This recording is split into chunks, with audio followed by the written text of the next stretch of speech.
ঘোরাঘুরি করতে আসলেই ভালো লাগে, কিন্তু ঘোরাঘুরার একটা ব্যবসা কি জানেন, অনেক কষ্ট। আমি এখন পাতায়া স্যাংচুয়ারি ট্রুতে এসেছি।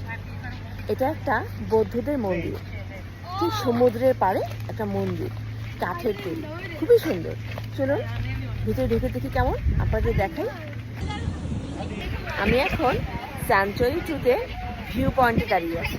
এখান থেকে সমুদ্র এবং স্যাংচুয়ারি ট্রু পুরোটা দেখা যায়।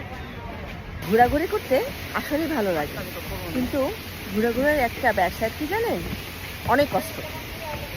এই যে উপর থেকে, অনেক উপর থেকে সিঁড়ি বেয়ে বেয়ে নেমে আসছি, আরও অনেক সিঁড়ি বাকি আছে, অনেক নিচে নামতে হবে। তারপর যে ওয়েদারটা অনেক গরম, পুরো হট ওয়েদার। সো এই অলরেডি ঘেমে গিয়েছি, নামতে হবে, ক্ষুধা লাগিয়ে গিয়েছে।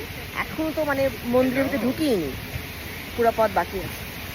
সো ঘুরতে যেমন মজা, প্লাস অনেক কষ্ট, অনেক এনার্জি লস হয়।